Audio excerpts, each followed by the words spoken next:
We are back on Taking Care of Business on Koerner Radio, News Talk 1180, 1230 KGEO, 1410 KERI, 1000 KKIM in Albuquerque, New Mexico, and now on the Internet on knuckmedia.com, serving Richmond, Oakland, and the San Francisco Bay Area. Now, Elan, I believe you're running in the Waxman district, and I think I read somewhere there's between 20 and 30 people that are running for that seat. Is that correct? Yeah, 21 candidates, and I'm the only Republican who's viable, who's raising money and communicating, and there are a whole host of Democrats who are running, and well, I wish them luck, but they're going to have a tough slog of it in the primary, that's for sure. Well, it's a Democratic district, isn't it? Well, yeah, it is. I mean, it definitely leans Democratic, but less so than it was. Don't forget that California now has a nonpartisan commission that draws the lines. It was redistricted just a few years ago, and a Republican 2 years ago did very, very well against Henry Waxman, and that was in a presidential year. So I'm very optimistic, and frankly, our poll data shows that before I even start campaigning, I'm neck and neck with my opponents, and so I'm very optimistic. And the bottom line is, look, it's not about partisan labels. I think the American people, and certainly in this district, are fed up with the gridlock in Washington, the hyper-partisanship. They want people who are going to bring change. And look, I'm somebody whose record throughout my career has been service to our country, helping Americans deal with real problems, keeping Americans safe. And I think that's the candidate that the American public and the public in the 33rd District wants to see go to Washington to compromise and move the country forward and end the gridlock there, and that's what I plan to do. Well, Elan, for what it's worth, because we're not in your district at all, but you definitely have my support, and we'd love to go to your victory celebration. Now let's talk a little bit. Okay, you got it. Let's talk a little bit about your district. I read someplace the other day that is the second highest per capita income district in the country. At about 61. Yeah, well, I'll tell you, it's an affluent district, but it's very interesting. You know, now that I've been out campaigning and meeting people from all walks of life in the district, I hear a lot of worry, and I hear worry from Democrats and independents and Republicans. They're worried about the economy. They're worried about jobs. Those who are in business have seen their revenues drop. And even those who are secure in their own income are very much worried about the economic opportunities their kids will have when their kids graduate from college. I hear this all over the district. And it's because, let's face it, the economy in America today is not providing the same kinds of opportunities that we provided only a decade ago. And so I think it's incredibly important that we put forth a tax and regulatory system that favors economic growth and job creation so that our kids have opportunities when they graduate from college. Look, as a criminal prosecutor, I do a lot of gang cases. I'm a gang prosecutor, and I deal with human ruin every day in what I do for a living. And it breaks my heart to see kids, young kids, dragged into a life of violence because they're in broken schools, they're not empowering them, they're not learning the kind of tools they need to succeed in life, and then when they leave high school, they don't have job opportunities. And it's painful to see that. And so I think it's critical that in addition to being tough on crime, as I have been, I think we need to have after-school programs and job training and teachers held accountable, who are also paid for, by the way, but held accountable for what they do, schools that work and empower our kids, because that's what we need to be doing for the future of America, and we're not getting it done today. Well, we need to hold kids accountable, too.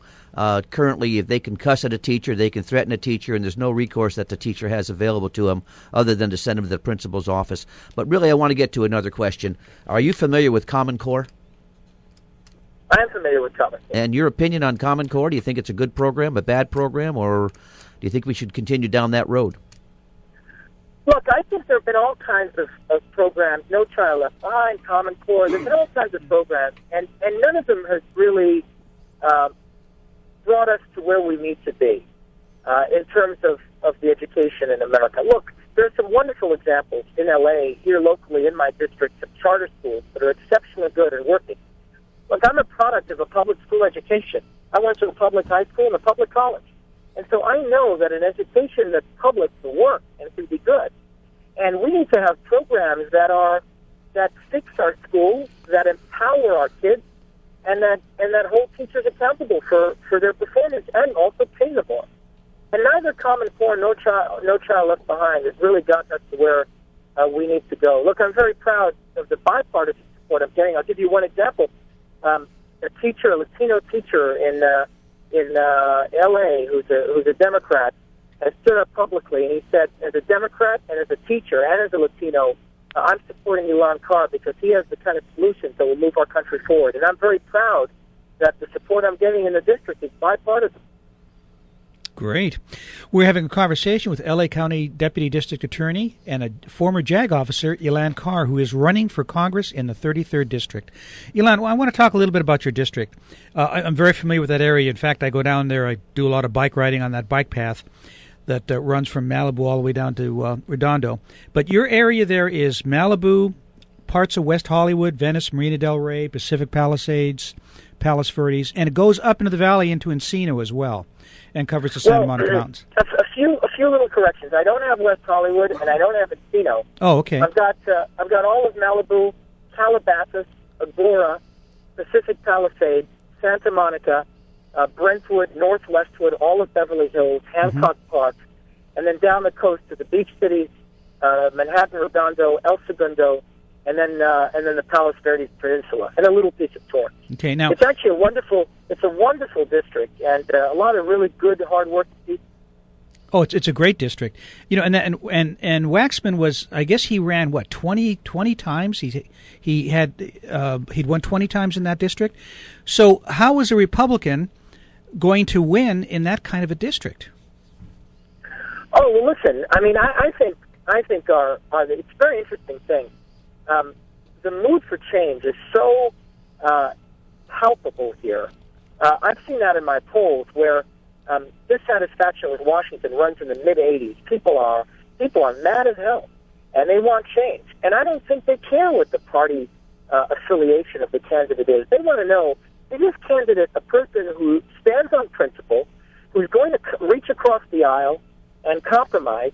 Compromise is a four-letter word in Washington today. It's appalling. Is this a candidate who's going to actually move our country forward and put forth real solutions to help real Americans with real problems? That's what people are looking for. And so the fact that a Republican ran against Henry Waxman 2 years ago, in a presidential year, mind you, and got 46% of the vote, I think tells you that the public in the 33rd District is not looking at labels. They're looking at who can get the job done. And in this race today, I humbly offer my record of service to Americans, keeping Americans safe, protecting Americans, as a record that is second to none in terms of standing up for what's right and helping Americans with real problems. Elaine, and that's the kind of candidate the public's looking for. Elan, assuming you win, how are you going to be able to impact Congress when you reach the Washington office? Look, I think leadership is critical. You can't get anything done without leadership. And leadership doesn't just come with titles. It comes from people standing up for principle and for doing what's right. And as a member of the majority, mind you, I have more opportunity to make an impact for Americans than a congressperson who's in the minority party in the House. And so I look forward to not just following the party line, but to standing up and leading, and leading from my own background and from my own track record, saying, look, I've been there, and I've helped Americans, and I've worked hard for people, and this is now what we need to do. We need to move the country forward, end the partisan bickering, end the gridlock, cut wasteful spending, and move the country forward. And I tell you, you can never underestimate the ability of somebody who's principled and willing to stand up and lead to make a difference. Now, are there challenges doing that? Of course there are. But that's not a reason not to do it. We've got to do it because America's future is at stake. Now, you're aware that the majority leader in the House is Kevin McCarthy from Bakersfield, aren't you? Of course. Have you had an opportunity to meet with Kevin yet? Actually, I'm going to be meeting with Kevin. I've been meeting I met with Eric Cantor. We had a terrific meeting. By the way, you should know, I met with Henry Waxman. I reached out to Henry Waxman and I said, hey, I had a great meeting with him. I said, Congressman, what do you think, we need to be doing? And what do you think the problems are in the district? And look, I'm not a partisan guy. I'm running as a proud American with a track record of service, and I want to reach out to everybody, Democrats and Republicans, and say, how can we come together and fix our country? Yeah. And that's the kind of candidate I am, and that's the kind of congressman I'll be. Good. And Elan, we wish you the best of luck. Give us real quick, we've got about 30 seconds left. Give us real quick your website or a number that people can use if they want to donate or be a part of your campaign. Absolutely, and we're getting great support. I should tell you, we have support coming in from 20 states in the union. We've got, it's amazing, and people are really excited about this campaign. The website is www.elancarforcongress.com. That's Elan, E-L-A-N, Carr, C-A-R-R, the word for, F-O-R-R, Congress.com. Cool. And please join our team. Our team is coast to coast, and a lot of people have joined up to make this happen and to move our country forward. And I welcome all your listeners to join us and make a difference for Washington, D.C., and for the United States of America. Elan, we'll be talking to you again closer to the election. Thank you, sir. We'll be back in a moment on Taking Care of Business on Koerner Radio News Talk 1180.